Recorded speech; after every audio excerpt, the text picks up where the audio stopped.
Okay, hello everyone. This lecture is in the series of last lecture about planning. So ये lecture वो उन students के लिए है जो हमारी class कर चुके हैं, जिन्होंने planning पढ़ी है. So उनको little bit about we will discuss about 5-year plans. So 5-year plans के बारे में हम थोड़ा सा डिस्कस करेंगे.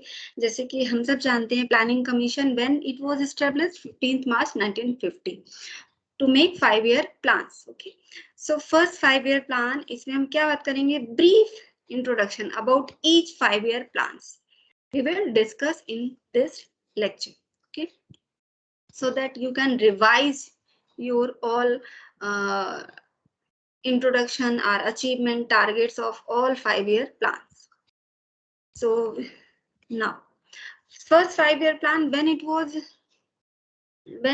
started from 1st April 1951 to 31st March 1956. This was the first 5-year plan.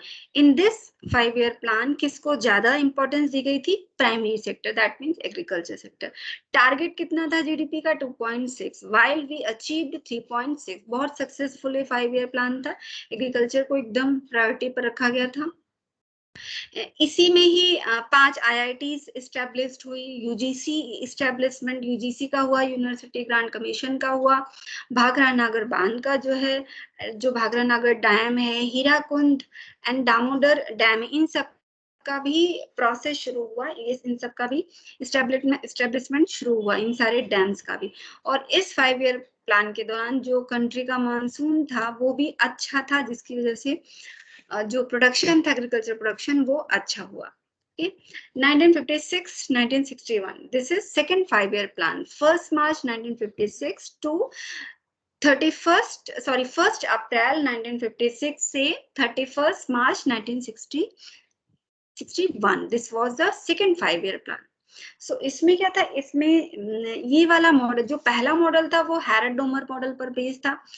ये दूसरा मॉडल था, ये माहौल नोबिस मॉडल पर था. तो हैरड डोमर में तो क्या था कि जितना प्रोडक्शन बढ़े उतनी ही लोगों की इनकम बढ़े, ये ध्यान दिया गया था. इसमें ये माहौल नोबिस मॉडल था, इसमें हैवी इंडस्ट्रीज को प्रायोरिटी दी गई थी. इस मॉडल की खास कैरेक्टरिस्टिक्स फीचर था. सो जिसकी वजह से इतना सक्सेसफुल नहीं हुआ. बेसिकली इस मॉडल का जो मेन टारगेट था, development of public sector and rapid industrialisation, ये इसका मेन टारगेट था. कितना टारगेट था? 4.5, और हमने अचीव कितना किया? 4.6 4.7. इसमें जो मेन प्रोडक्शन स्टार्ट हुआ था, hydro electric power, 5 steel plants का भी एस्टेब्लिशमेंट शुरू हुआ. भिलाई जिसमें है, Durgapur, and atomic energy commission of India के भी स्थापना इस 5-year प्लान में हुई. थर्ड 5-year प्लान हमारा कब से स्टार्ट होता है? थर्ड 5-year प्लान हमारा स्टार्ट होता है from 1st April 1961 to 31st March 1966. This was the duration of third 5-year plan. इसमें जो हमारा टारगेट जीडीपी ग्रोथ रेट था वो 5.6 था, जबकि हमने अचीव किया कितना? 2.4. सो हम कह सकते हैं कि थोड़ा सा ये सक्सेसफुल नहीं रहा, फेलियर में आ जाता है. इसी 5-year प्लान में स्टेट रोड ट्रांसपोर्ट कमीशन की भी स्थापना की गई. इसी 5-year प्लान में देखिए क्या होता है. 1962 में सिनो इंडियन वॉर चाइना का हुआ, तिब्बत हिमालयन रीजन्स के लिए हुआ था. और 65-66 में पाकिस्तान से भी हमारा वॉर हुआ. फिर 65 में सीवियर ड्रॉट भी हुआ भारत में, बंगाल में. इन्फ्लेशन प्राइस स्टेबलाइजेशन पॉलिसीज को प्रायोरिटी पर रखा गया कि जो इन्फ्लेशन है उसको कंट्रोल किया जाए. और जो कंस्ट्रक्शन ऑफ डैम्स थे जो फर्स्ट 5-year प्लान में स्टार्ट किए गए थे, उनको कंटिन्यू रखा गया. सो ये है आपकी characteristics of third 5-year plan. इसके बाद इतना आपने देखा कि कितना फेलियर आया, 5.6 से 2.4. दैट्स व्हाई यहाँ एक चीज और देखिए, यहाँ पर जैसे स्टेट रोड ट्रांसपोर्ट कमीशन की स्थापना की गई थी. इसके पहले फर्स्ट 5-year प्लान में भी 1770 किलोमीटर का जो रोड था उसका कंस्ट्रक्शन हो गया था, जिसमें से 208 किलोमीटर तो बॉर्डर पर थे, जो पारो और थिम्पू से रिलेटेड एरिया थे, वहां पर इतना रोड का कंस्ट्रक्शन हो चुका था ना। इसके बाद जब ये 5 ईयर प्लान इतना सक्सेसफुल नहीं हुआ, तो हमारे जो 3 ईयर थे due to China war, Pakistan war and severe drought also, so इन सब वजह से हमारा ये प्लान हॉलीडेज है, इस टाइम पर हम कोई plan start 5 year plan start नहीं कर पाए। इसे हम बोलते हैं plan holidays 1966 to 1969। So problem क्या थी, क्यों हुआ ये प्लान हॉलीडे? यहाँ पर एक एक साल के 1 ईयर प्लान स्टार्ट किए गए, तो यहाँ पर क्या प्रॉब्लम थी? प्रॉब्लम और ड्रॉट था, फोकस टू एग्रीकल्चर था, devaluation of rupee to increase export, export को बढ़ाने के लिए ताकि फॉरेन एक्सचेंज इकट्ठा हो जाए थोड़ा सा, डिवेल्युएशन भी किया गया। रीजन क्या था इस प्लान हॉलीडे का? वॉर था, लैक ऑफ रिसोर्सेस थे और इन्फ्लेशन, कीमतें भी लगातार बढ़ रही थी। Now, fourth plan, the time period of fourth plan was 1st April 1969 to 31st March 1974. Fourth plan में जो उस समय की प्राइम मिनिस्टर थी मिसेस इंदिरा गांधी, जो first prime minister Pandit Jawaharlal Nehru की डॉटर भी थी, सो उन्होंने ग्रोथ एंड स्टेबिलिटी को फोकस किया। उनका ये मेन स्लोगन था, growth and stability. 14 major bank nationalized in 1969। गरीबी हटाओ उन्होंने नारा दिया था 1971 में। ग्रीन रेवोल्यूशन स्टार्ट हुआ। बांग्लादेश ईस्ट पाकिस्तान अलग किया गया, जिसमें भारत ने बहुत बड़ा रोल अदा किया, बहुत बड़ी भूमिका थी भारत का। 18 मई 1974 में पोखरण में परमाणु विस्फोट भी किया गया था, तो ये हमारा बहुत बड़ा अचीवमेंट था। और जो एक्चुअल ग्रोथ रेट थी हमारी 3.3 थी, वाइल जो हमारी टारगेट था वो कितना था? 5.7 था, जबकि एक्चुअल हमारी 3.3 ग्रोथ रेट थी इन फोर्थ 5 ईयर प्लान में। नाउ फिर 74 टू 78 अगेन, यहाँ पर ये जो एक्चुअली 79 होना चाहिए, लेकिन ये एक साल पहले खत्म हो गया था, ठीक है, because of Janata Dal party. Again देखिए यहाँ पे क्या हुआ। इस 5 ईयर प्लान में एग्रीकल्चर एम्प्लॉयमेंट को ज्यादा ध्यान दिया गया, पावर्टी एलिवेशन प्रोग्राम चलाए गए जिससे पावर्टी कम और सेल्फ रिलायंस, आत्मनिर्भरता बढ़े फूड ग्रेन में भी। MNP that means minimum basic needs programme चलाए गए। फिर इसमें कितनी एक्चुअल आपकी ग्रोथ रेट हम लोगों को मिली थी? वो थी 4.4, जबकि टारगेटेड थी 4.8। फिर 78 1980 इसमें कोई प्लान नहीं चल पाया। 5 ईयर रोलिंग प्लान स्टार्ट किए गए, जनता पार्टी गवर्नमेंट थी उस वक्त। नाउ 6 प्लान कब से स्टार्ट होता है? 1980 to 85, that means 1st April 1980 to 31st March 1985। This was the time period of 6 plan. सो इसमें क्या मेन चीज, ये प्लान किसको प्रायोरिटी देता था? First priority eradication and technological self reliance, technology में भी हम सेल्फ रिलायंस लाएं। बिगनिंग ऑफ इकोनॉमिक लिबरलाइजेशन, थोड़ा थोड़ा यहाँ से इकोनॉमिक लिबरलाइजेशन की शुरुआत हुई थी। 85 में ही राजीव गांधी, उस वक्त के जो प्राइम मिनिस्टर थे मिस्टर राजीव गांधी, वो कंप्यूटर की क्रांति लेकर आए थे। National bank for agriculture rural and development, NABARD की 1982 में स्टैब्लिशमेंट हुआ था। फैमिली प्लानिंग प्रोग्राम चलाए गए थे to control population, to control over population. And जो हमारी टारगेटेड ग्रोथ रेट थी वो थी जीडीपी की, वो थी 5.2, जबकि एक्चुअल हमको कितने मिली थी? 5.7। So hope you will get something in this brief discussion. Okay, now the time period of 7th plan was, what was? 1st April 1985 to 31st March 1990. It was the time period of 7th plan. Yes, 7th plan का time period था। इसमें priority दी गई थी self sufficient economy को, opportunities for productive employment, employment ऐसा जैसे कि agriculture में होता है कि ज्यादा से लोग लगे होते हैं, डिस्गाइज्ड अनएम्प्लॉयमेंट होता, तो ये चीज ना हो, जो भी एम्प्लॉयमेंट हो प्रोडक्टिव हो। टारगेट कितना था? 5.0 था, जबकि एक्चुअल हुआ 6.0। ठीक है, इसमें प्राइवेट सेक्टर को ज्यादा प्रायोरिटी दी गई इस 5 ईयर प्लान। ठीक है, okay, private sector given more priority over public sector. Now again हमारी सिचुएशन बहुत खराब हो गई थी due to political situation also, और इकोनॉमी की कंडीशन बहुत ज्यादा खराब हुई थी।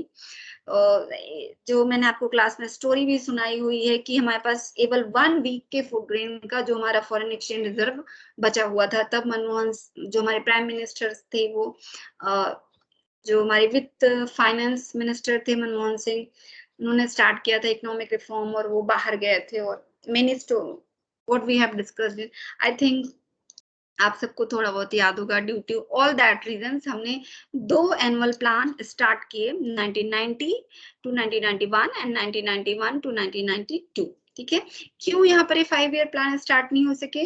Volatile political situation at the centre की जो पॉलिटिकल सिचुएशन थी वो बहुत अप डाउन हो रही थी, सो एनुअल प्लान स्टार्ट किए। उसके बाद हमारा 8th प्लान स्टार्ट होता है 1 अप्रैल 1992 टू 31 मार्च 1997। Okay. So before that in this area हमारा इकोनॉमिक रिफॉर्म स्टार्ट हो जाता है कब से? बाय 24 जुलाई 1991 industrial policy, first economic reform we can see in this industrial policy. So यहाँ से हमारा इकोनॉमिक रिफॉर्म स्टार्ट हो जाता है। 8th प्लान हमारा जैसे कि हमने देखा कब से स्टार्ट हो रहा है? 1992 से। इसमें प्रायोरिटी किसको दी गई? या मेन जो स्लोगन था वो क्या था? Development of human resource employment. जो ह्यूमन रिसोर्स हो उसका डेवलपमेंट करें, उसको ज्यादा स्किल करें, जो हमारी पॉपुलेशन उसको स्किल्ड करें। ठीक है, एजुकेशन पर फोकस करें, पब्लिक हेल्थ पर फोकस करें, इसमें ये मेन प्रायोरिटी एरिया था। दैट टाइम जो हमारे प्राइम मिनिस्टर थे वो मिस्टर नरसिम्हा राव थे, उन्होंने लॉन्च किया क्या? New economic reform. New economic reform we will discuss in next lecture. New economic reform उन्होंने लॉन्च किया। तो और हमारी जो अचीव्ड ग्रोथ रेट थी वो एक्चुअल ग्रोथ रेट थी वो 6.8 थी, यानी हमने सक्सेस मिली हमको उस 5 ईयर प्लान में, और जबकि टारगेटेड कितनी थी? 5.6। ना 9th प्लान का जो टाइम पीरियड था वो कितना था? 1 April 1997 to 31 March 2007। It was the time period of 9th plan. इसमें जो मेन हमारा स्लोगन था, टारगेटेड जो हमारा लाइन था वो था growth with justice and equity, कि ग्रोथ भी हो, जस्टिस हो और इक्विटी भी हो। But it was little bit failed. Why? Because जो हमारी ग्रोथ रेट थी वो थी 5.6, जबकि हमारी टारगेटेड थी वो कितनी थी? 7। क्योंकि इसके पहले हमने ये इतना अचीव किया था 6.8, तो हमारी टारगेट ज्यादा रखी गई 7, but it was not happen.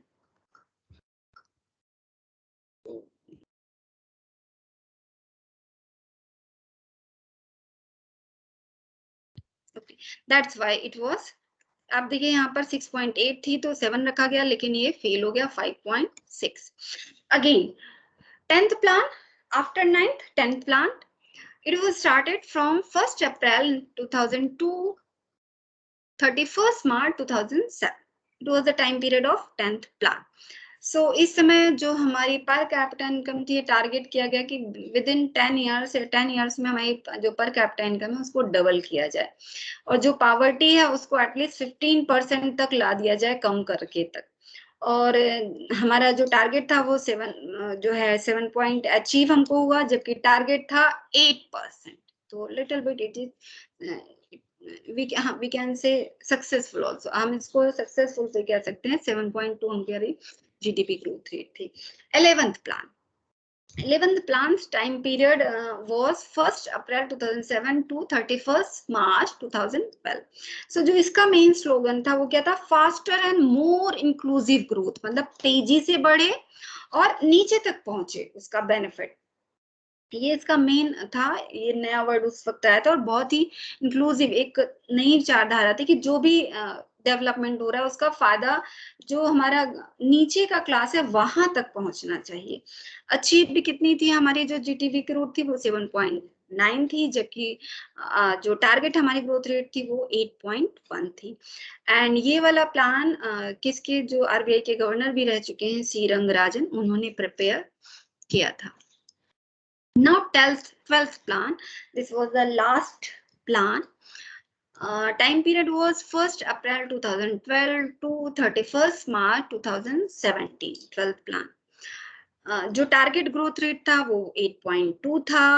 50 million new work opportunities की इसमें बात की गई थी। इसमें था जो हमारा जेंडर सोशल गैप है उसको कम किया जाए। To access banking sector to 90% household, 90% household को बैंकिंग सेक्टर की एक्सेस हो जानी चाहिए। इलेक्ट्रिसिटी टू विलेजेस, विलेज में भी इलेक्ट्रिसिटी पहुंच जानी चाहिए। जो मॉल न्यूट्रिशन की प्रॉब्लम है वो दूर हो जानी चाहिए। All these thing was of matter of 12th plan, ये सभी 12th प्लान के सब्जेक्ट थे।